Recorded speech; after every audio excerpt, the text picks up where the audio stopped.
Bom dia, boa tarde e boa noite.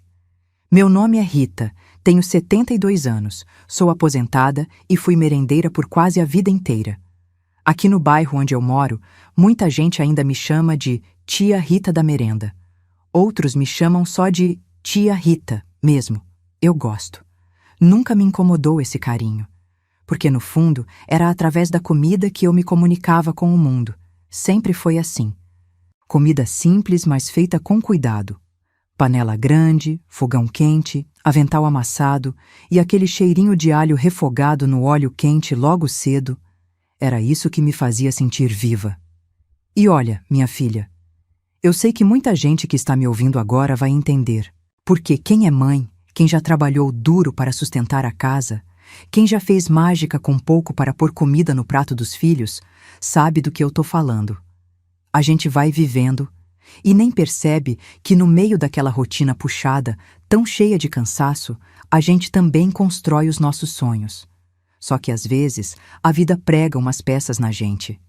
Às vezes o que a gente achou que ia ser bonito acaba doendo mais do que a gente imaginava. Se prepare para acompanhar mais uma história emocionante. Mas antes de começarmos, se inscreva aqui no canal. Isso me ajuda a continuar contando essas histórias e faz toda a diferença para que mais pessoas também possam ouvir. O som da panela de pressão estalando no fundo da cozinha ainda me vem no ouvido de vez em quando, como um fantasma bom. Era o barulho do feijão tomando corpo no fogão industrial, do vapor subindo pela válvula, da colher de pau batendo no fundo do caldeirão de alumínio grosso. Eu passava boa parte dos meus dias ali, naquele calor, com o rosto sempre um pouco suado e o cabelo preso firme debaixo da touca branca. Meus braços tinham marcas das panelas, do óleo quente, das tampas pesadas. Mas ali, naquele pequeno mundo de azulejos brancos e cheiro de tempero, eu me sentia no meu lugar. A escola estadual onde eu trabalhava ficava no bairro São Cristóvão, aqui em Belo Horizonte. Um prédio antigo, de corredor comprido, pátio de cimento rachado e um ginásio que fazia eco até quando a gente espirrava. Tinha dias que parecia que o tempo ali dentro passava diferente. E foi ali, naquele espaço de bandejas de alumínio e louça por lavar, que eu passei mais de 10 anos da minha vida. Eu conhecia o nome de quase todos os meninos e meninas que passavam por ali. Sabia quem pedia 2 colheres de arroz, quem não gostava de chuchu, quem inventava dor de barriga para não comer sopa. E foi nesse mesmo lugar que um dia a minha filha Júlia também veio estudar. Quando a secretaria me chamou para assinar uns papéis sobre a matrícula dela no 2º grau, que hoje chamam de ensino médio, né? Eu confesso que meu coração se encheu de um orgulho silencioso. Eu pensei que ia ser bom, que ia ser bonito ver minha menina andando por aqueles corredores. Imaginei até uns momentos pequenos, mas doces. Ela pegando suco na fila, eu sorrindo da janela, ela me dando tchauzinho de longe. Coisa de mãe, coisa boba. Mas era isso que me sustentava. Júlia sempre foi a razão da minha vida. Eu criei ela sozinha desde os 6 anos, quando o pai dela morreu em um acidente de ônibus ali na Via Expressa, em uma tarde de chuva que virou pesadelo. José. O nome dele ainda me arranca suspiro. A gente tinha pouco, mas ele era um bom homem. Depois que ele se foi, eu jurei para mim mesma que não ia deixar nossa filha faltar nada. E mesmo sem estudo, sem diploma, sem luxo, eu fui à luta. Fiz o que tinha que ser feito. No dia em que levei Júlia para conhecer a escola, eu preparei a marmita mais caprichada da minha vida. Era só para mim, mas eu queria que o dia começasse com gosto de esperança. Fiz arroz branco soltinho, feijão bem temperado, bife acebolado e uma farofinha com banana da terra, do jeito que o José gostava. Era meu ritual silencioso, minha forma de honrar a memória dele e de me dar força. Eu comi devagar, ouvindo o radinho na cozinha. Era o comecinho de março e o locutor falava sobre o fim do horário de verão e a volta às aulas nas escolas estaduais. Um tempo que parecia promissor.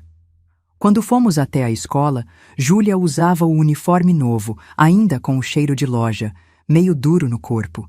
Ela andava ligeiro, um passo à frente de mim, como se quisesse parecer que estava sozinha. Eu tentei mostrar o lugar com carinho. Apontei para a quadra, para as salas, para o refeitório. E quando a gente passou pela cozinha, eu abri um sorriso, toda contente, e falei: "É ali que eu..." Mas ela me cortou no meio da frase, olhando para frente. Disse que precisava ir direto na biblioteca. Eu calei. O sorriso morreu no meio do caminho. Não era raiva nem frieza. Era como se ela tivesse medo de ser vista comigo ali. Aquilo me deu um aperto que eu não soube explicar na hora. Mas segui em frente, fingindo que não doeu. Na primeira semana de aula, tudo parecia normal. Eu continuava trabalhando, fazendo arroz, feijão, carne moída, legumes cozidos, tudo no ponto. E sempre, na hora do recreio, meu olhar procurava ela entre os uniformes azuis e brancos. Na quinta-feira daquela semana, enquanto eu enxugava as mãos no meu avental, vi Júlia no meio do pátio. Estava conversando com duas meninas. Ela deu uma risada, ajeitou o cabelo e parecia... outra. Mais solta, mais confiante, como se tivesse encontrado uma versão nova de si mesma. Foi aí que eu chamei. "Júlia", eu disse, em um tom doce, levantando a mão. Meu coração pulou no peito como se fosse me dar um presente. Mas ela me viu. E em um piscar de olhos, vi os olhos dela se arregalarem, como se tivesse sido pega fazendo algo errado. Ela puxou a colega pelo braço e apontou para outro canto do pátio, rindo alto, virando as costas para mim. O gesto foi rápido, mas eu senti ele inteiro. Minha mão ficou suspensa no ar por alguns segundos antes de eu abaixar. Depois passei ela devagar no avental, como se estivesse limpando não a mão, mas o gesto. Fiquei ali, parada, com o peito cheio de um silêncio pesado. Era como se o mundo tivesse parado por um instante. E foi ali que algo começou a mudar. Não foi briga, nem discussão. Foi só um espaço. Um vão que se abriu entre eu e minha filha. E que, por mais que eu tentasse, não consegui fechar naquele dia. Nem nos dias seguintes. Naquela noite, eu mal dormi. Fiquei revirando na cama, os olhos grudados no teto de gesso amarelado, ouvindo os cachorros latindo ao longe e o barulho de algum carro velho passando pela rua de trás. O corpo cansado pedia descanso, mas a cabeça não deixava. E quando o céu ainda era um pano escuro sem estrela, eu levantei devagar, tentando não fazer barulho. Na cozinha pequena da nossa casa, acendi o fogão com cuidado, como quem inicia um ritual antigo. Peguei o caderno de receitas que guardava enrolado em um pano de prato dentro da gaveta e abri na página do bolo de fubá.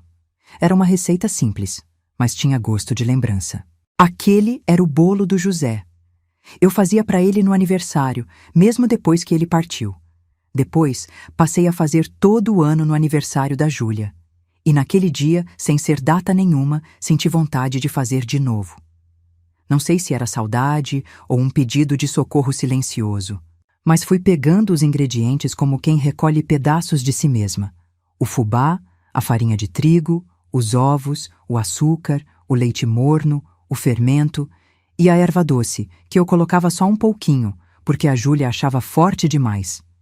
Cada colherada misturada me fazia lembrar alguma coisa. Lembrar do José dizendo que bolo bom era aquele que esfarelava devagar na boca. Lembrar da Júlia pequena, lambendo a colher e se sujando toda de massa crua. Meus olhos encheram d'água, mas eu continuei mexendo com firmeza, como se aquilo pudesse costurar alguma parte rasgada dentro de mim. Quando o bolo saiu do forno, o cheiro se espalhou pela casa. Era um cheiro quente, doce, meio triste. Deixei esfriar um pouco, cortei um pedaço bem caprichado e enrolei com cuidado no papel manteiga. Amarrei com um barbante azul que achei na gaveta. O pacote ficou bonito, e no fundo eu só queria que ela soubesse que ainda tinha um lugar onde ela podia ser ela mesma, onde ela era amada, inteira. Na escola, o dia começou como todos os outros. Panelas no fogo, barulho de colher batendo em caldeirão, cheiro de arroz queimando um pouquinho no fundo, como sempre acontecia quando a gente se distraía. Dona Noêmia apareceu cedo, passou pela cozinha com o rodo nas mãos e me deu bom dia com aquele jeitinho dela cantado. Eu respondi com um aceno e voltei para o meu canto. Teresa, como sempre, arrumou um jeito de reclamar de alguma coisa logo cedo. Dessa vez era a cebola, que, segundo ela, estava ardendo demais, devia estar podre. Nem respondi. Guardei o pedaço de bolo dentro do armário, esperando o recreio. Quando bateu o sinal, meu coração disparou. Era como se eu tivesse voltado a ser criança, prestes a entregar uma cartinha de amor. Peguei o bolo, ajeitei o avental e fui devagar até o pátio. O prato na mão parecia pesado demais, como se cada passo fosse medido com esperança. Júlia estava com um grupo de meninas perto do muro, rindo de alguma coisa. Ela usava o uniforme impecável, o cabelo preso em um rabo de cavalo alto, os tênis brancos brilhando como novos. O sorriso dela estava lá, aberto, mas era um sorriso que eu não conhecia mais. Era treinado, quase ensaiado. Respirei fundo e chamei. Júlia. O nome escapou dos meus lábios mais alto do que eu queria. Algumas cabeças se viraram. Júlia congelou. Ela não ria mais. O rosto dela empalideceu em um instante. Ela veio até mim com passos apressados, os olhos arregalados, e quando chegou perto, me puxou levemente pelo braço, como quem tenta esconder alguma coisa. Mãe, o que você está fazendo aqui? Ela disse baixinho, os dentes cerrados. Os olhos dela pulavam de um lado para o outro, como se estivessem vigiando quem podia ver. Eu tentei sorrir. Mostrei o bolo. Fiz aquele bolo que você gostava. Trouxe um pedaço para você. Mas ela não olhou para o prato, nem para o meu rosto. Mãe, por favor, não fala comigo aqui. Não diz para ninguém que você é minha mãe. Aquelas palavras entraram no meu peito como se fossem pregos. Elas não vieram com raiva, nem com desprezo. Vieram com medo. Medo dos outros. Medo do que iam pensar. Medo de ser vista como quem ela realmente era. Ela soltou meu braço e se afastou rápido. Voltou para o grupo. De longe, eu vi ela forçar uma risada, ajeitar o cabelo, fingir que nada tinha acontecido. E eu fiquei ali, com o prato na mão. O bolo, agora frio, tremendo junto com meus dedos. Não consegui me mexer por alguns segundos. Depois, sem olhar para ninguém, fui voltando para a cozinha. O som das crianças no recreio parecia distante, como se eu tivesse mergulhada debaixo d'água. Os passos ecoavam nos corredores como marteladas. Cheguei na cozinha, coloquei o prato em cima da bancada de inox. Fiquei olhando para ele. O bolo amarelo, bem assado, soltando ainda um cheiro leve de açúcar queimado. Era bonito.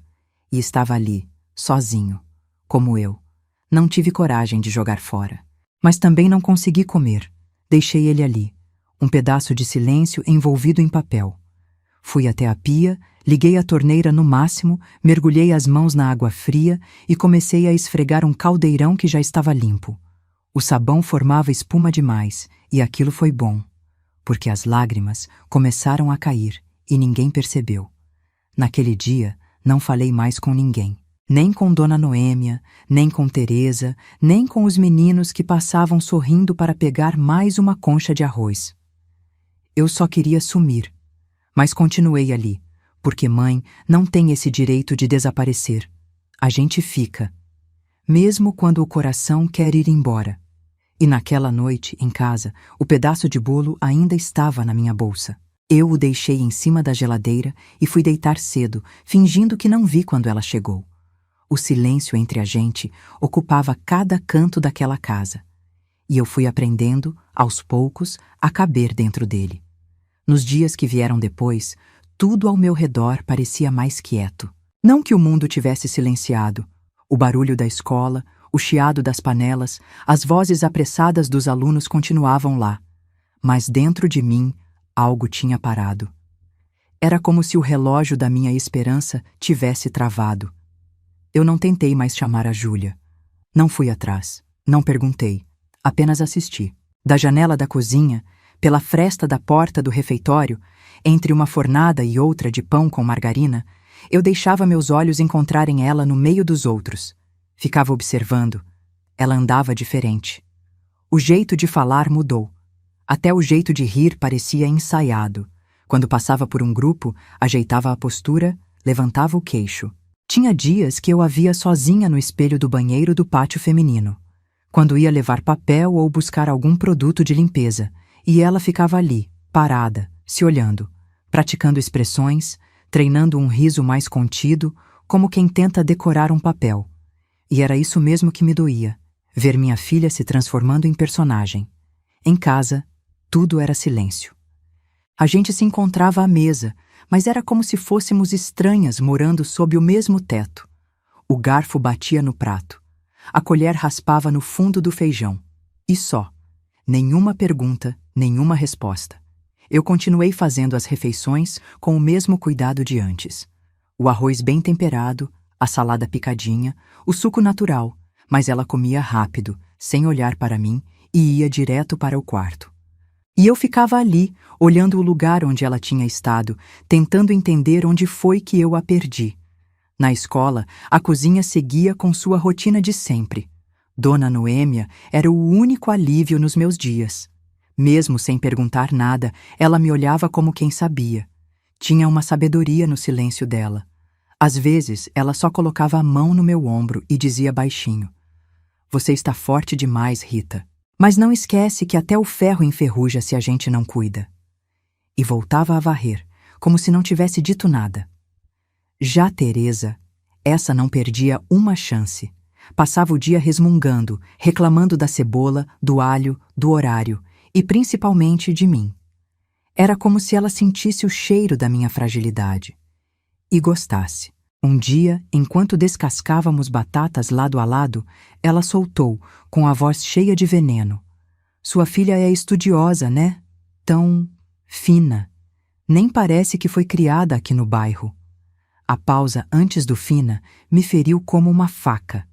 Eu apertei a faca na mão com mais força do que devia. Mas continuei calada, porque se eu dissesse qualquer coisa, eu ia chorar, e eu não ia dar esse gosto para ela. Ela me provocava porque sabia. Sabia que alguma coisa tinha mudado entre mim e a Júlia, e usava isso como munição. Era como se quisesse me lembrar, todos os dias, do papel que ela achava que eu devia ocupar. O papel da mulher simples, conformada, que abaixa a cabeça e não reclama. Mas eu nunca aceitei esse papel. Eu fazia comida, sim, lavava chão, sim, mas com dignidade. E não ia deixar que me roubassem isso também.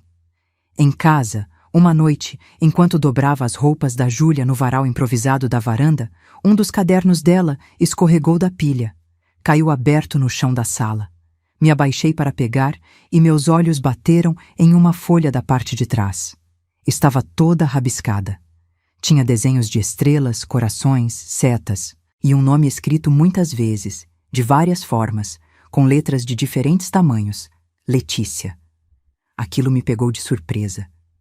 Sentei no sofá com o caderno no colo e fiquei olhando aquele nome repetido. Não senti raiva, nem ciúme.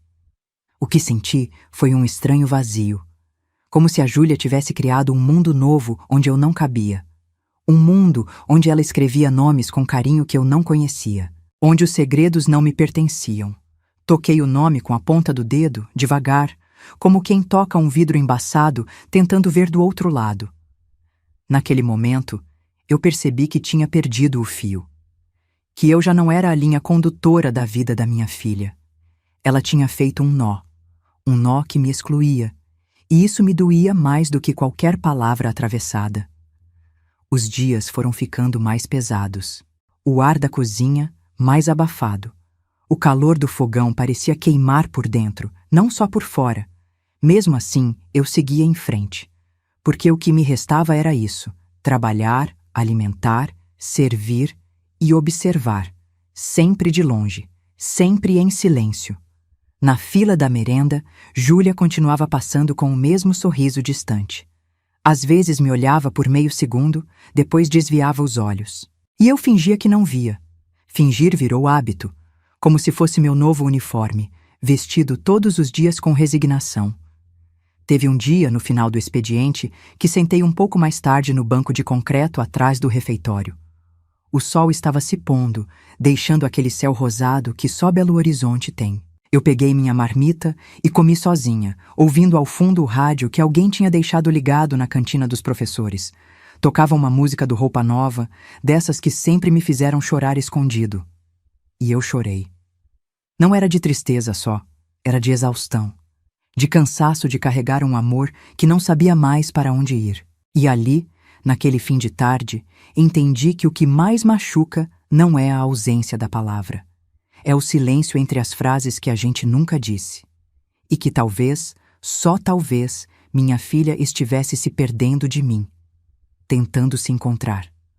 O nome Letícia ficou martelando na minha cabeça por dias. Eu não perguntei nada, não toquei no assunto, só observei. E nos dias seguintes, comecei a perceber uma movimentação diferente ao redor da Júlia. Agora, ela andava com um rapaz pela escola. Rodrigo, se não me falha a memória. Eu já conhecia ele de vista. Era daqueles meninos falantes, simpáticos, com um charme fácil e um jeito meio convencido. Tinha sempre uma rodinha de colegas em volta. E, de repente, lá estava ele, andando com a minha filha como se fossem um casal. Ele passava o braço pelos ombros dela no pátio, ria alto das próprias piadas e ela acompanhava, com um sorriso que não alcançava os olhos. Aquilo me apertava o peito, porque eu conheço o sorriso da minha filha. Conheço quando ela está feliz de verdade. E aquele sorriso era esforço, era proteção. Ela queria mostrar algo que não sentia, ou talvez esconder o que realmente sentia. E ali, no meio daquela encenação, eu vi uma menina tentando desesperadamente segurar uma imagem. Segurar uma mentira que protegia um pedaço dela que ninguém podia ver.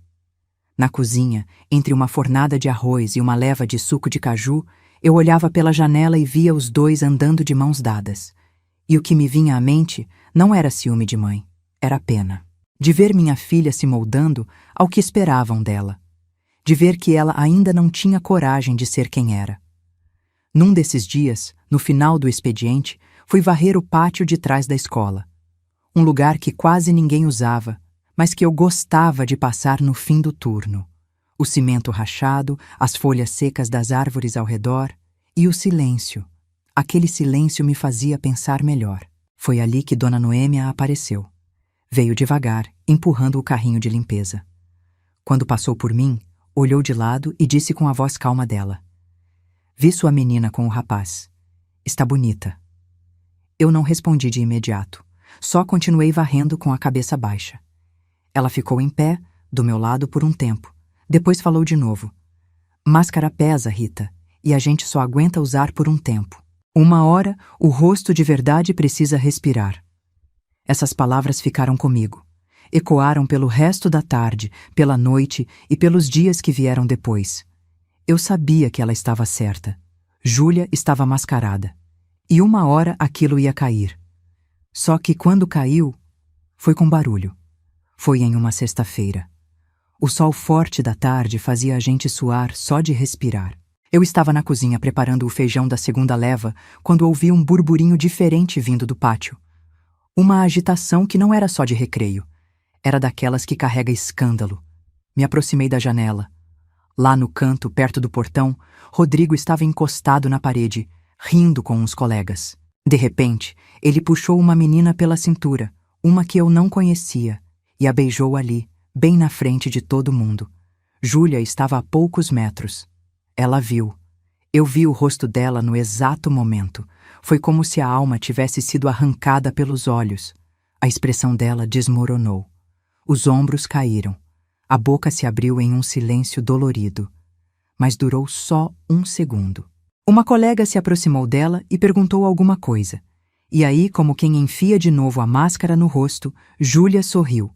Disse com naturalidade: "A gente não tem nada sério. Somos só amigos." E saiu andando com um ar de quem não sentia nada, de quem não se importava. Mas eu vi. Eu vi o momento em que ela quebrou por dentro. Vi a dor passando como uma sombra. Vi o esforço que ela fez para esconder. E foi nessa hora que entendi, com toda certeza, que minha filha estava sofrendo. Não era mais só vergonha de mim. Era medo do mundo. Medo de si mesma. Ela estava lutando contra alguma coisa que nem ela sabia nomear. E aquilo me destruiu. Porque eu era mãe. Eu devia saber. Eu devia ter feito mais. Ter perguntado, insistido, acolhido. Mas eu tinha ficado parada, assistindo de longe. Naquele dia, à noite, Quando ela chegou em casa, bateu à porta do quarto sem dizer uma palavra. Eu fiquei sentada na cozinha, de frente para o rádio ligado na estação AM. Tocava uma música velha do Zé Ramalho, aquelas que falam mais com a alma do que com os ouvidos. E fiquei ali, sentindo o cheiro do bolo que eu não fiz, o gosto da comida que eu não tinha vontade de preparar. Eu pensei em ir até o quarto dela, em perguntar, em oferecer um colo. Mas fiquei paralisada, porque parte de mim ainda tinha medo. Medo de ouvir uma verdade que eu não soubesse lidar. Medo de ver minha filha fugir de novo. E então fiz o que vinha fazendo há semanas. Fiquei em silêncio. Mas naquele silêncio, algo dentro de mim começou a mudar. Eu não sabia ainda o quê. Mas a semente da coragem tinha sido plantada. E um dia ela ia germinar. Os dias que se seguiram depois daquele beijo de Rodrigo em outra menina pareciam iguais por fora. Mas dentro da minha filha, algo tinha se quebrado. Ela continuava com os mesmos passos apressados pelos corredores, os mesmos sorrisos medidos, a mesma roupa bem passada. Mas o olhar dela, o olhar não sustentava mais a fachada. Foi nesse tempo que apareceu uma nova presença ao lado dela. Letícia. No começo, era só de longe. Eu via as duas cruzando o pátio lado a lado, carregando os mesmos livros, as mochilas pesadas nas costas, o passo sincronizado como quem encontra companhia no silêncio. Depois, começaram a sentar juntas na biblioteca, que ficava bem no fundo da escola, com prateleiras altas, algumas janelas emperradas e aquele cheiro gostoso de livro antigo e madeira. Era um lugar que quase ninguém frequentava com frequência, talvez por isso tenha virado um abrigo. Eu sabia que algo diferente estava nascendo ali, não porque alguém me contou, mas porque mãe sente. Eu via no jeito como a Júlia respirava mais leve quando estava com ela, no modo como os ombros deixavam de parecer armadura, no riso que enfim voltava, e não era mais forçado, era o riso de verdade, aquele que mostra os dentes e fecha os olhos, riso que vem da alma. Eu não ouvia, mas eu via, e isso para mim era tudo. Letícia tinha algo que eu não sabia explicar. Ela não era espalhafatosa, nem chamava a atenção como Rodrigo fazia. Ela era serena. Tinha um cabelo liso, loiro escuro, preso quase sempre em um coque bagunçado. Usava blusas largas, calças velhas de moletom e fones de ouvido pendurados no pescoço. Eu soube, por uma funcionária da biblioteca, que ela adorava música brasileira antiga. Elis Regina, Belchior, Secos e Molhados, e foi por causa de um disco da Gal Costa que ela e Júlia começaram a conversar. Começaram com um comentário sobre a capa de um CD velho.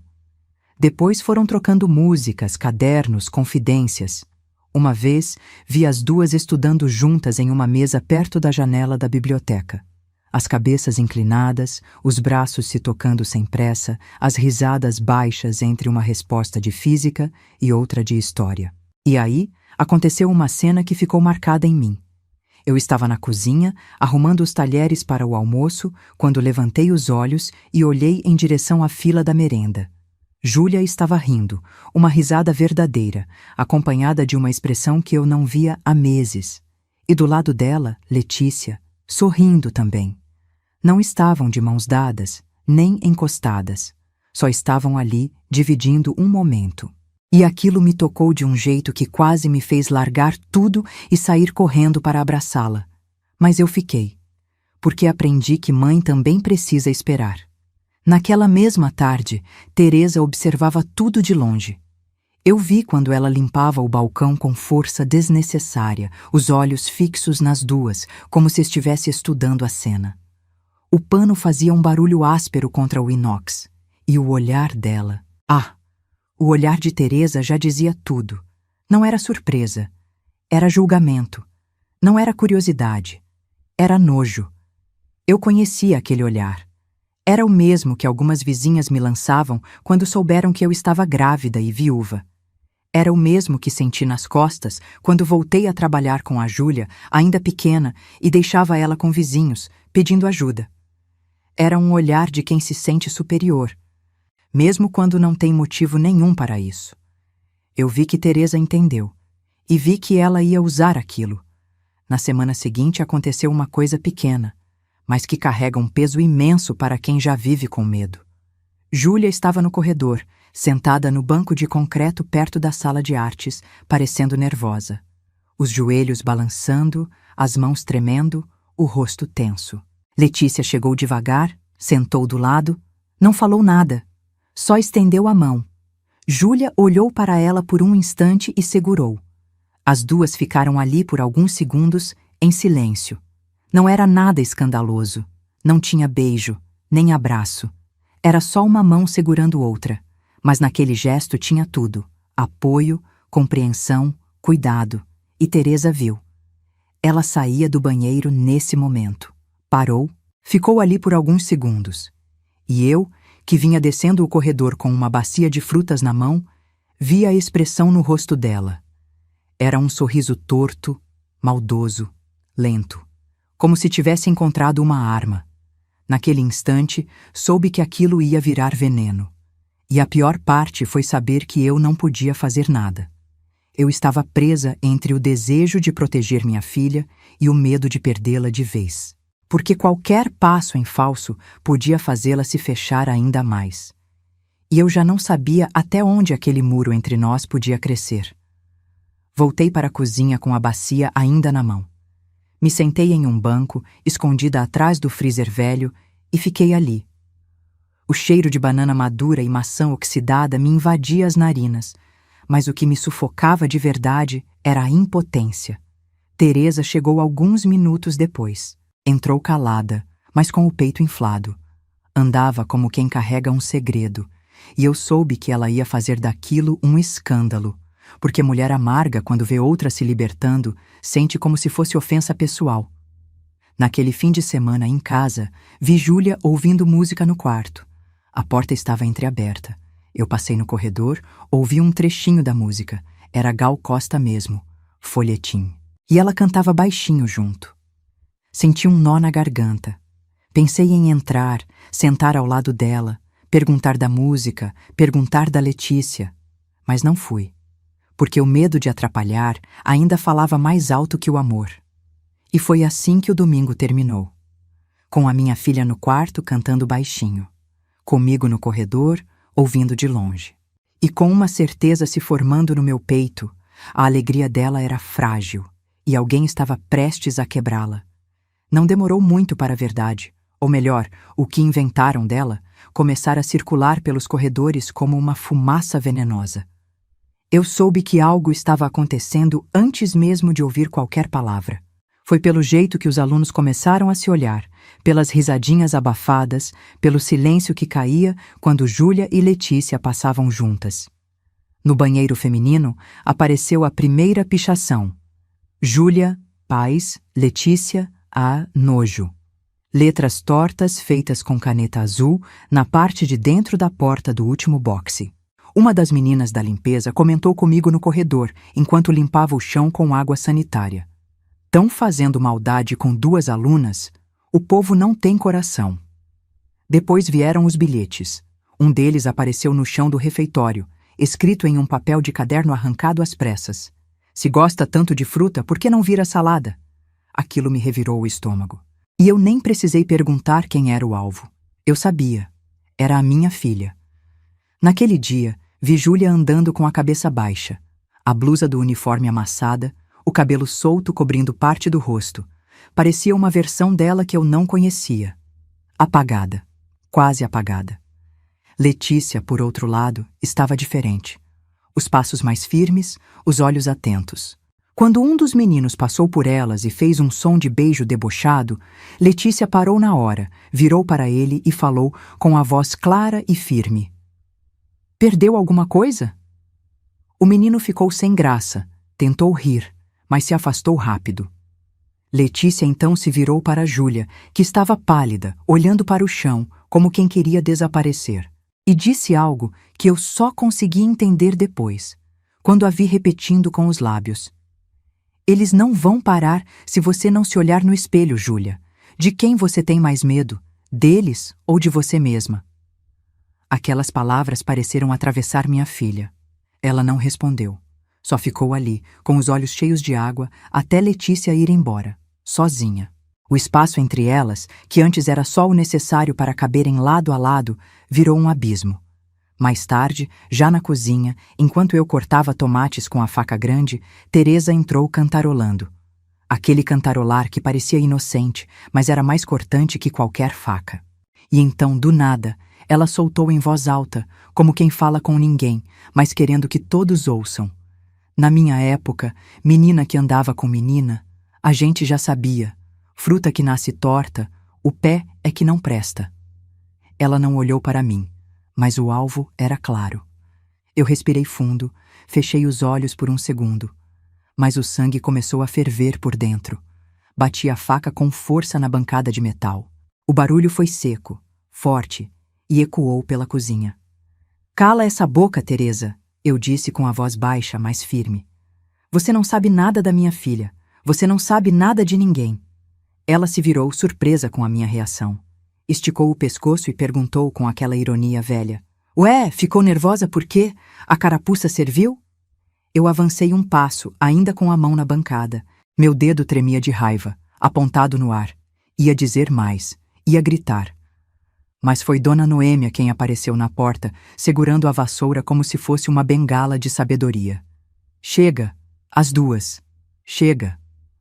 O silêncio que se fez ali foi como uma pausa de luto.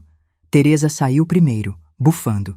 Eu fiquei ali, com as mãos apoiadas no metal gelado, tentando respirar. Mais tarde, naquele mesmo dia, quando voltei para casa, não liguei a TV, nem pus música no rádio. Fiquei sentada no escuro da cozinha, olhando para o chão. O avental ainda pendurado atrás da porta. O cheiro do refogado ainda impregnado nas mãos. E então, ouvi a porta da frente se abrindo devagar. Júlia entrou. Os passos leves, a mochila arrastando no chão. Quando chegou na cozinha, parou na porta. Não acendeu a luz. Só ficou ali, meio envolta na sombra. "Mãe!" A voz dela estava diferente. Baixa, embargada. Eu me virei devagar, olhei para ela. O rosto estava marcado, os olhos vermelhos, as pálpebras inchadas. Era o momento, a chance, a ponte. Eu esperei, sem dizer nada, só esperando que ela desse o passo que eu não podia dar por ela. Ela abriu a boca para continuar, mas hesitou. Olhou para o chão, passou a mão na testa como quem enxuga algo que ainda nem escorreu. "Tô com dor de cabeça, vou deitar." E foi. Subiu as escadas e entrou no quarto. A porta se fechou com um barulho macio demais para combinar com a dor que ficou no ar. Eu fiquei ali, sozinha, de novo, com a palavra mãe ainda pendurada no meio da sala, quase dita, quase ouvida, quase útil. E naquele quase, mais uma chance escorregou por entre os dedos. As semanas que vieram depois pareceram uma estrada reta demais, sem curva, sem paisagem, sem descanso. Eu ia vivendo como se tivesse entrado no automático. Acordava, ia para a escola, colocava o avental, mexia as panelas. Mas nada me tocava. A comida perdeu o gosto. O cheiro da cebola refogada, que antes era quase um perfume para mim, começou a me enjoar. Eu não temperava mais com amor, só com sal e obrigação. Uma vez, esqueci o arroz no fogo e queimou o fundo da panela. Outra, deixei passar do ponto a carne moída e virou uma pasta sem forma. As meninas da cozinha começaram a perceber. Teresa, mesmo calada, me olhava com aquele olhar que mistura julgamento e satisfação. Mas eu não dava mais resposta. Nem força eu tinha para isso. Na hora do recreio, meu olhar continuava procurando minha filha. Já era um hábito, como respirar. Mas mesmo quando a encontrava, sentia que não adiantava. A Júlia que eu via era só a casca. Por dentro, parecia esvaziada. As olheiras já não eram disfarçadas. A pele mais pálida. A mochila cada dia mais pesada. Uma vez, vi ela encostada no muro, sem ninguém por perto, com os olhos fechados e o rosto virado para o sol. E senti uma pontada no coração, porque até para chorar, ela parecia não ter mais forças. Em casa, o quarto dela virou um campo de guerra. As roupas espalhadas pelo chão, livros abertos em cima da cama, copos esquecidos no criado mudo. e aquele cheiro estranho, de mofo com tristeza, impregnando tudo. Ela vivia dizendo que estava com dor de cabeça, que não conseguia dormir, que estava sem apetite. Eu colocava o prato na mesa e ela só empurrava a comida. E eu não insistia, porque já não sabia como fazer sem piorar. Eu também comecei a definhar. Meu rosto ficou mais murcho, meus olhos fundos, minha barriga doía com frequência. No começo era só um incômodo. Depois virou dor. Uma dor que vinha depois das refeições, que me acordava de madrugada, que me fazia perder o apetite. Mas eu ignorava. Achava que era só nervoso, só tristeza engolida demais. Num sábado de manhã, enquanto tentava varrer a frente de casa, Dona Noêmia apareceu. Vinha com uma sacola de pão de sal fresquinho e o rosto sério.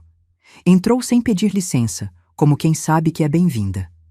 Me encontrou sentada no sofá, com o pano de prato no ombro e o controle da televisão na mão. Mas a TV estava desligada.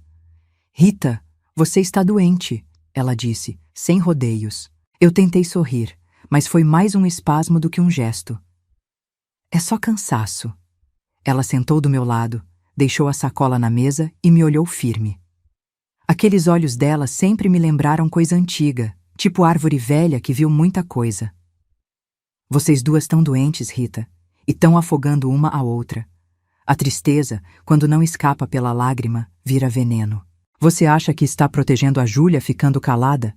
Ela acha que está protegendo você escondendo quem é, mas vocês estão se matando devagar." As palavras vieram como um tapa, mas não doeram. Elas abriram, e naquele instante as lágrimas vieram. Secas, rasas, sem barulho, só escorriam, e eu fiquei ali, com a cabeça encostada no ombro dela, sentindo o peso da exaustão finalmente me alcançar. Ela não disse mais nada. Ficou só ali, comigo. Às vezes, presença vale mais do que conselho. Na segunda-feira, fui trabalhar como sempre, mesmo sem força, mesmo com o estômago doendo. As meninas da cozinha me olharam com estranheza. Teresa, por incrível que pareça, ficou em silêncio. Nem provocação teve. Só me observava com os olhos pequenos, como quem esperava eu cair. E eu caí. Era perto das 10 da manhã. O arroz já estava pronto, o feijão apurando, e eu fui levantar um caldeirão de macarrão da trempe. No que fiz força, uma dor aguda cortou meu abdômen como uma faca em brasa. Tive que soltar a panela. Ela caiu no chão com um estrondo, espirrando molho para todo lado. Me apoiei na bancada, ofegando. A dor era tanta que minhas pernas falharam. Caí de joelhos. O chão gelado encostou na minha pele suada. Tentei chamar alguém, mas a boca não obedecia. Tudo ficou borrado. O teto, as vozes. O cheiro forte do tempero me deu enjoo. E então, apaguei. Quando abri os olhos, estava deitada em uma maca, em um posto de saúde próximo da escola. A luz branca do teto doía mais que a dor na barriga. Ao lado, Dona Noêmia. De novo ela, segurando minha mão com força. "É uma gastrite nervosa, Dona Rita", disse a médica com aquela voz prática. "Seu corpo está pedindo socorro faz tempo." Eu fechei os olhos exausta. Não tinha mais nem lágrima. E naquele instante só conseguia pensar que minha filha não estava ali. Júlia não apareceu. Mais tarde, Dona Noêmia me contou que ela chegou a vir até o hospital. Entrou correndo, ofegante, com os olhos arregalados. Viu pela fresta da porta. Me viu deitada, conectada ao soro, pálida, encolhida. E então, foi embora. Ela não entrou. A vergonha foi maior que a coragem. Quando soube disso, não chorei. Só senti o vazio se confirmar. A ausência dela doeu mais do que a dor física, mais do que a agulha do soro, mais do que a humilhação de ter caído no meio da cozinha. Ela não segurou minha mão. E era só isso que eu precisava naquele momento. A panela, enfim, tinha se esvaziado. Fiquei 2 dias internada, tomando soro e remédio na veia. O médico dizia que era para me hidratar, controlar a inflamação, acalmar o estômago. Mas o que doía mesmo não era a gastrite. Era o outro vazio, o da ausência. A comida nunca foi só alimento para mim. Era minha linguagem. Meu jeito de amar, de cuidar, de existir no mundo. E ver meu corpo rejeitando justamente aquilo que me sustentava, aquilo que me ligava à minha filha, parecia um castigo cruel. A cada colher de caldo morno que a enfermeira me oferecia, eu lembrava da panela de alumínio lá da escola, da concha pingando no prato das crianças, do bolo de fubá que ficou intocado em cima da bancada, e da mão da Júlia, que não segurou a minha. Dona Noêmia esteve comigo o tempo todo. Ficava sentada na poltrona dura do canto do quarto, fazendo crochê e falando pouco.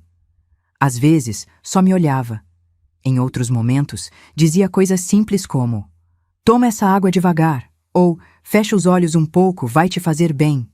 E eu obedecia, porque tinha algo na presença dela que me lembrava que ainda existia chão debaixo dos meus pés.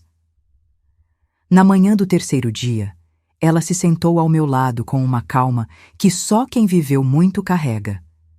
Me contou que a Júlia tinha ido até o hospital no dia da crise, que chegou aflita, que perguntou por mim, que viu meu rosto pela fresta da porta e que, ao me ver, voltou correndo pelo corredor. Fugiu como se estivesse vendo um fantasma.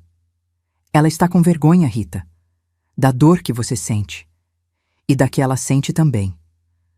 Às vezes, a vergonha paralisa mais do que o medo. Eu virei o rosto para o lado. Não queria que ela visse a lágrima que escorreu sem aviso.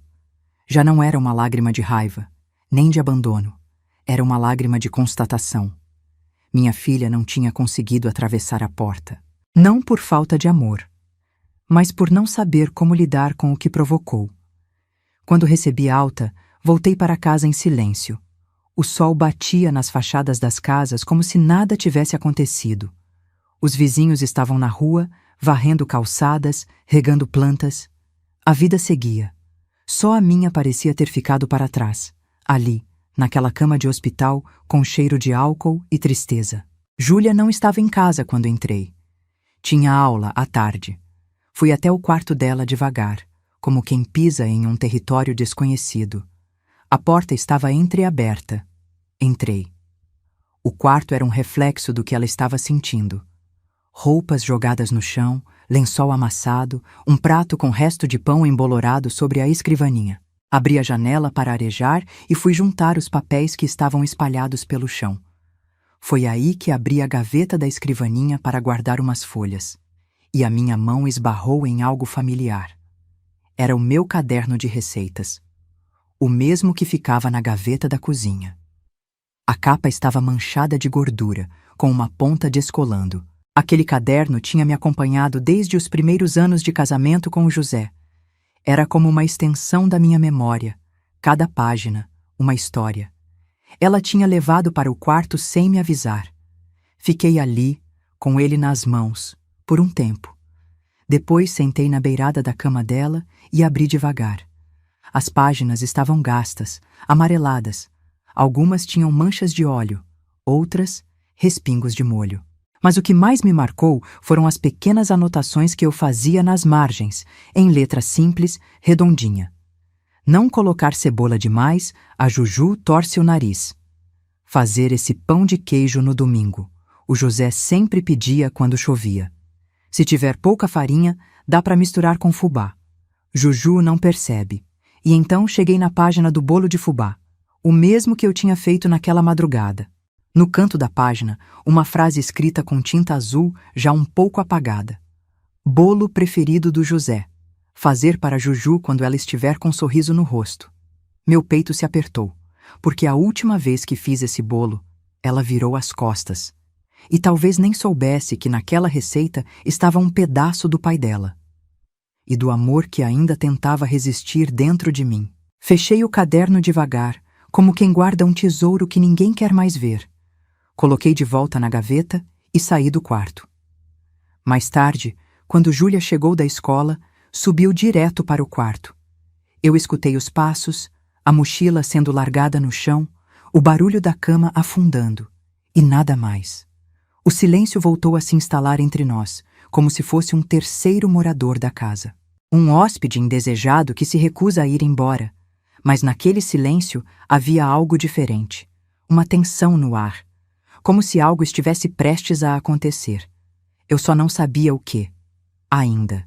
Na manhã seguinte, enquanto eu ainda estava deitada, ouvindo os sons da rua entrando pela janela aberta, o motor de uma Kombi escolar, o latido de um cachorro, o barulho da vassoura na calçada da vizinha, escutei um som diferente vindo do quarto da Júlia. Era como o virar de páginas, o som leve do papel sendo folheado com cuidado. Um barulho que, se não fosse por tudo o que estávamos vivendo, passaria despercebido. Júlia havia encontrado o caderno de receitas de novo. Ela ficou lá dentro por horas. Eu não entrei, não chamei, não interrompi, mas ouvia cada pequeno ruído. O ranger da cadeira quando ela se inclinava, o leve pigarro, o suspiro longo que escorregava por debaixo da porta. E então, mais tarde, o silêncio absoluto.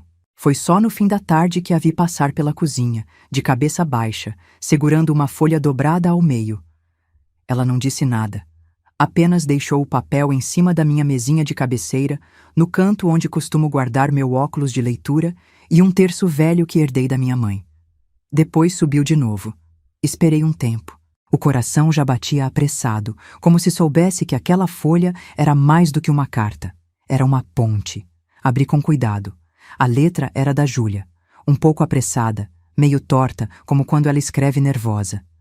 Mãe, me desculpa. Por tudo. Eu sinto muito. Com amor, Júlia.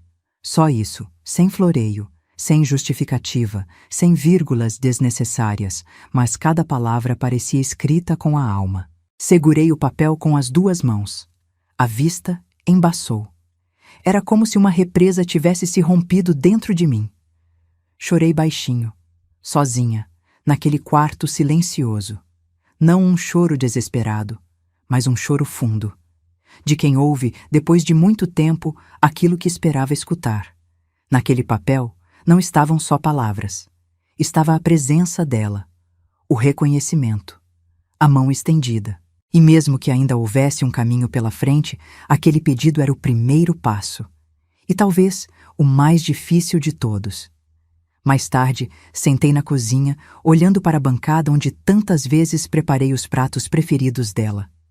Peguei o pano de prato e fui limpando devagar, sem pressa, como quem limpa uma história.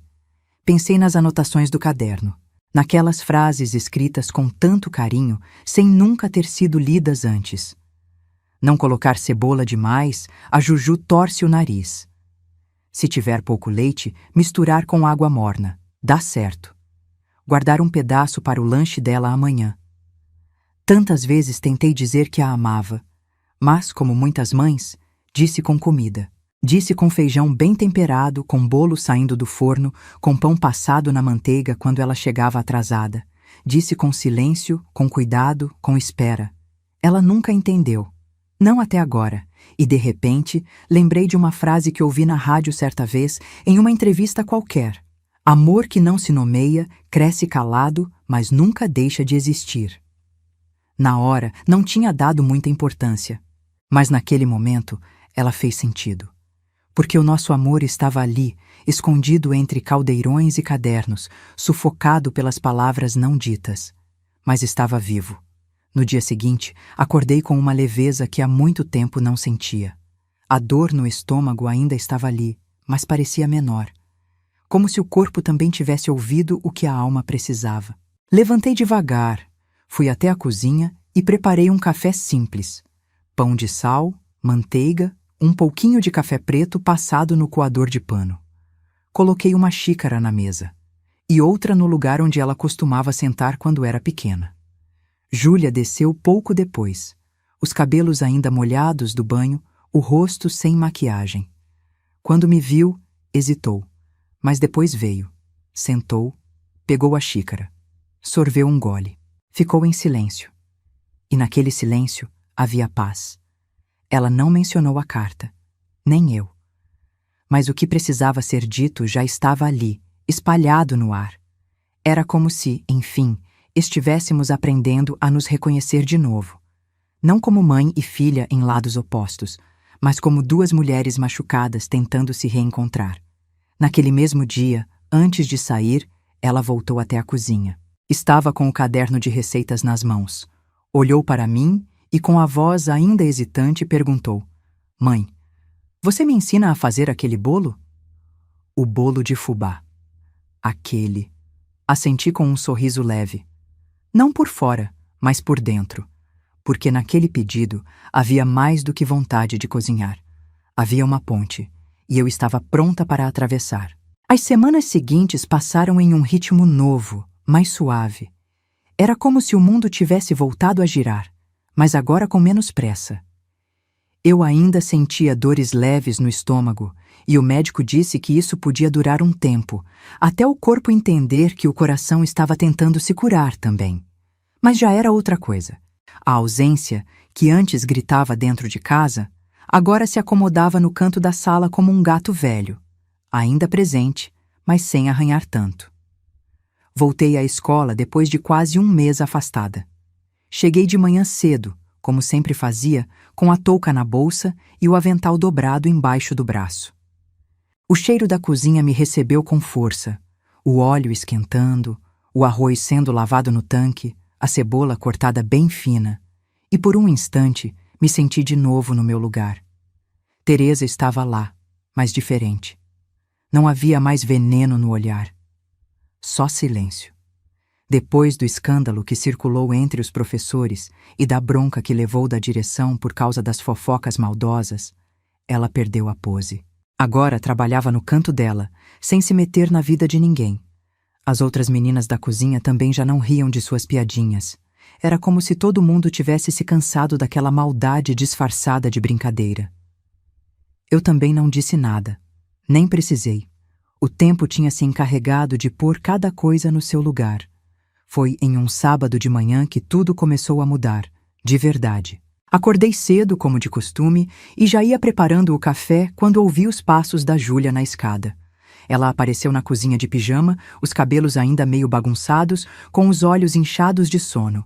Sentou à mesa, esfregou os olhos e, em um gesto quase tímido, colocou o caderno de receitas entre nós. Hoje a gente faz aquele bolo, né? Assenti com um sorriso discreto. O coração disparou no peito. Peguei os ingredientes com calma, como se cada medida fosse parte de um ritual sagrado. Fubá, farinha de trigo, açúcar, leite, ovos, fermento e um pouco de erva doce. Só um pouquinho, porque ela dizia que não gostava muito. Ela me observava com atenção. Perguntava o porquê de cada coisa. E eu ia explicando que o leite morno deixava a massa mais fofinha, que bater os ovos primeiro ajudava a crescer, que o forno precisava estar bem quente antes de colocar a forma. Em determinado momento, enquanto quebrava os ovos em uma tigela, ela olhou para mim com os olhos cheios de alguma coisa que ainda não tinha nome.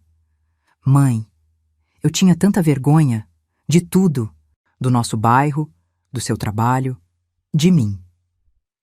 Eu parei o que estava fazendo, não para responder, mas para ouvir. Ela não esperava palavras, só queria ser escutada. Eu achava que, se as pessoas soubessem quem eu era de verdade, iam rir de mim, me deixar de lado. Eu inventei tanta coisa, mãe, até um namoro que não era real, tudo para parecer normal. Ela respirou fundo, mexeu a massa com a colher de pau, devagar. E a Letícia me via de um jeito que me assustava, como se ela enxergasse tudo o que eu passava a vida tentando esconder. Esperei. Só quando senti que ela precisava de resposta, é que falei. A gente só sente vergonha do que ainda não entendeu dentro da gente, filha. E amor não é para ter vergonha. Nem o que a gente sente, nem quem a gente é. Ela assentiu com um movimento quase imperceptível. Continuou mexendo a massa, em silêncio. Mas era outro silêncio. Um que unia, que preenchia. Colocamos a mistura na forma untada e levamos ao forno. O cheiro do bolo foi subindo devagar pela casa, invadindo cada canto, cada fresta, como um bálsamo. Sentamos na cozinha, esperando o tempo passar, com as mãos sujas de farinha e os olhos mais limpos. Foi nesse intervalo que ela me disse: eu preciso falar com a Letícia. Eu levantei os olhos devagar. Ela continuou olhando para o forno. Eu fui covarde com ela. Fingi que não sentia nada, que não me importava, mas me importava. E muito. Eu tinha medo de que você não me amasse mais se soubesse. Ela não completou. Mas não precisava. Coloquei a mão sobre a dela. Filha, o amor de mãe não se desfaz nem quando a gente esquece de usar ele. Eu amo você inteira, com todas as partes. Ela chorou. Em silêncio, mas não de culpa, de alívio, como quem tira uma mochila pesada das costas depois de uma longa caminhada. O forno apitou. Tiramos o bolo com cuidado. Estava dourado, cheiroso, fofo. Ela sorriu. Um sorriso inteiro, de verdade. Cortamos um pedaço ainda quente, mesmo sabendo que não era o certo. Sentamos à mesa, dividimos em silêncio. E naquele pedaço de bolo cabia tudo. O passado, a dor, o perdão. E principalmente o recomeço. Naquela segunda-feira, o céu estava nublado desde cedo. Eu me lembro bem porque foi o tipo de manhã em que o vento traz um cheiro antigo, de chão molhado e silêncio pesado. Júlia acordou antes de mim, o que já era raro. Acordei com o som dela na cozinha, mexendo no armário com cuidado para não fazer barulho, como quem tentava se mover sem ser notada. Quando desci, ela já estava de uniforme, com a mochila nas costas e os olhos firmes. Me deu um bom dia sussurrado, um beijo leve na testa, coisa que não fazia há meses, e disse apenas: "Hoje, depois da aula, vou encontrar a Letícia." Depois saiu. Fiquei olhando a porta por um tempo, com o pano de prato na mão. A chaleira no fogão apitou, mas eu nem percebi. Só me dei conta quando a água começou a ferver demais e subir. Passei o resto do dia inquieta. Cada barulho de carro na rua me fazia levantar da cadeira. A cabeça queria imaginar 1000 possibilidades e o coração tentava não criar nenhuma. Eu sabia que ela precisava fazer isso sozinha. Mas também sabia o peso que era tentar consertar uma dor com as próprias mãos. Quando ela voltou, já era quase noite. Eu estava na cozinha, cortando cebola para o jantar, mesmo sem fome. Escutei a chave na fechadura e, antes mesmo dela falar qualquer coisa, senti que algo tinha mudado. Ela entrou com o corpo cansado, mas o olhar diferente. Como quem finalmente colocou um fardo no chão. Largou a mochila devagar no canto da sala, andou até mim e me abraçou. Um abraço forte, apertado, sem palavras. Um abraço que falava por si. Aquela menina que cresceu nos meus braços, que aprendeu a andar segurando na barra da minha saia, estava ali de novo. Mas agora era mulher. E naquele gesto, eu entendi que ela tinha atravessado um mar por dentro. Ficamos um tempo assim, em silêncio. Até que ela se afastou um pouco e disse: "Falei com ela, mãe, com a Letícia." Sentamos à mesa. Ela tirou o tênis, puxou as pernas para cima da cadeira, como fazia quando era pequena. Pegou um pedaço de pão amanhecido do prato e foi esfarelando, distraída. Fiquei esperando ela sair da aula. Cheguei antes. Fiquei lá parada, debaixo daquela árvore perto do portão, sabe? A mesma de sempre. Vi ela vindo com a mochila nas costas, distraída, mexendo no celular. Quando me viu, parou. Ela fez uma pausa, os olhos cheios de lembrança, mas sem dor. No começo, pensei que ela fosse embora, que fosse me ignorar, mas ficou ali, parada.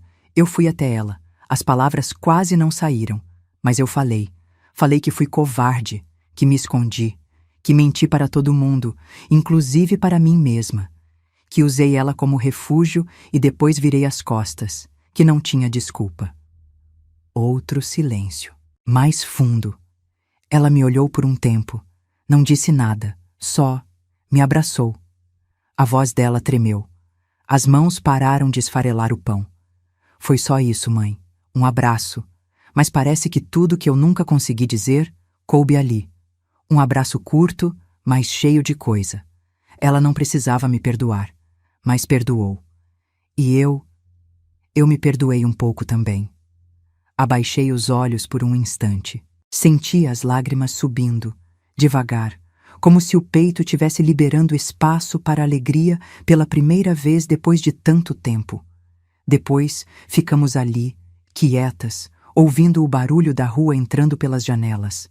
A vizinha lavava a calçada, alguém passava vendendo picolé com uma buzina fina, um cachorro latia no quintal da casa da frente. A vida voltando a acontecer, e dessa vez também dentro da gente. Mais tarde, enquanto lavava os pratos do jantar, senti a presença dela atrás de mim. Júlia parou ali, encostada no batente da porta, com os braços cruzados, os olhos cheios de alguma coisa que ela ainda precisava dizer. Mãe, tem mais. Desliguei a torneira, me virei devagar. Eu sentia tanta vergonha, não só de ser sua filha, mas de ser quem eu sou, de gostar da Letícia, de não ser como todo mundo esperava. Achei que, se você soubesse, ia parar de me amar, que ia olhar para mim diferente. A voz dela falhou, os olhos marejados de medo. E quando eu percebi que estava me apaixonando por ela, entrei em pânico. Fiz tudo para parecer que era outra coisa. Inventei o Rodrigo, fingi ser popular e me escondi de você. Mas o que mais doeu, mãe, foi saber que você nunca deixou de me amar, mesmo quando eu te virei as costas, mesmo quando eu te deixei cair. Me aproximei devagar. Peguei o rosto dela entre as mãos, com toda a delicadeza que um coração de mãe pode ter. Filha, o amor de mãe não se desfaz nem quando a gente esquece de usar ele. Eu amo a Júlia inteira, todas as partes dela, as que eu já conhecia e as que tô conhecendo agora. Ela chorou.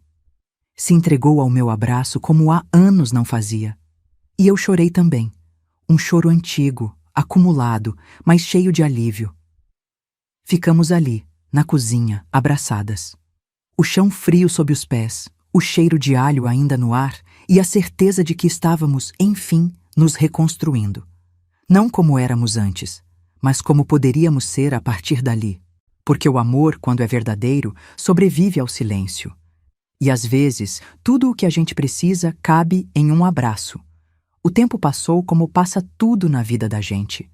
Com passos lentos no começo e, de repente, em uma pressa que assusta. Um dia estávamos aprendendo de novo a nos olhar sem dor. No outro, ela já falava em vestibular, futuro, trabalho, independência. 3 anos tinham passado desde que Júlia entrou naquela escola. 3 anos, desde o dia em que ela me pediu, com medo e vergonha, que eu fingisse que não era mãe dela. E agora, ela ia se formar. Eu mal conseguia acreditar. Naquele dia, o ginásio da escola estava lotado. As cadeiras de plástico enfileiradas, os balões azuis e brancos pendurados nas laterais, os pais se abanando com os programas da cerimônia. O calor era de derreter a alma, mas ninguém parecia se importar. A emoção suava pelos poros. Eu sentei na terceira fileira. Usei um vestido simples, azul escuro, de tecido leve, com a costura que fiz sozinha semanas antes. Dentro da minha bolsa, bem dobrado, estava meu avental de trabalho. Não como um adereço, mas como uma medalha. Eu queria ele por perto, porque foi com aquele avental que sustentei minha filha. Foi com ele que construí tudo que agora florescia. A diretora chamou os nomes dos alunos. Um por um, eles subiam, recebiam o diploma, posavam para as fotos. Quando chamou Júlia de Souza Andrade, meu peito bateu forte. Ela subiu com a postura ereta, os cabelos soltos, o olhar firme. Me procurou na plateia, e quando me achou, sorriu. Aquele sorriso cheio, inteiro, que agora eu sabia reconhecer. Depois de receber o diploma, ela não desceu. Se virou para o microfone, pediu licença, ajeitou o papel nas mãos e falou: "Boa noite. Eu prometi que não ia fazer discurso, mas tem coisas que a gente precisa dizer." A plateia ficou em silêncio. Até os ventiladores barulhentos pareciam ouvir. Durante muito tempo, eu achei que precisava esconder quem eu era para ser aceita. Achei que precisava fingir, me adaptar, me calar. E acabei calando uma das pessoas mais importantes da minha vida. Ela olhou para mim e continuou: "Hoje eu quero agradecer. A mulher que me ensinou que dignidade não vem do que a gente tem, mas do que a gente é. Que me ensinou que o amor pode estar em um prato de comida, em um pedaço de bolo de fubá ou em um silêncio cheio de cuidado. Minha mãe, a Rita, a merendeira desta escola. Alguns se viraram para me ver, outros aplaudiram baixinho. Eu não sabia onde enfiar minhas mãos. Estavam geladas e suadas ao mesmo tempo. Ela me mostrou que não existe trabalho pequeno quando ele é feito com honra.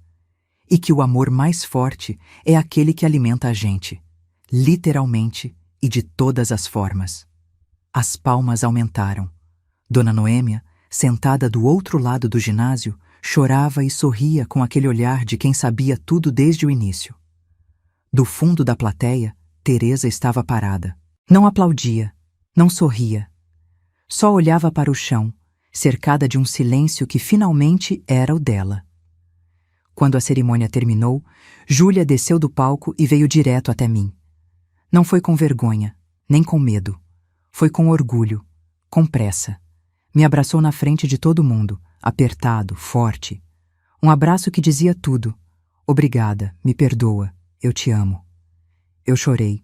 Chorei como quem espera uma vida inteira para ouvir um filho dizer, sem palavras, que o amor venceu. E naquele momento, ali, no meio daquele calor, com o barulho dos aplausos e os gritos dos outros alunos, eu soube. Eu não tinha perdido minha filha. A gente só precisou se encontrar de novo, sem as máscaras, sem o medo, sem os rótulos. Porque às vezes, o que mais dói não é o que o filho diz, é o que ele cala. Mas quando o amor encontra espaço, até o silêncio vira palavra bonita. Se essa história tocou o seu coração, eu te convido a se inscrever aqui no canal. É por aqui que eu e outras vozes contamos histórias que emocionam, que inspiram e que lembram a gente de uma coisa importante. Mesmo com toda a dor, a vida ainda pode surpreender com segundas chances e encontros que curam. Deixe seu like, compartilhe com alguém que você ama e me ajuda a fazer essa mensagem chegar a mais pessoas. A gente pode, sim, espalhar mais amor e esperança, juntos. E se você também passou por alguma situação parecida, se teve que perdoar, se reconstruiu uma relação, se aprendeu a se aceitar, conta para mim nos comentários. Sua história pode ser contada aqui também. Vai ser uma honra dar voz à sua história.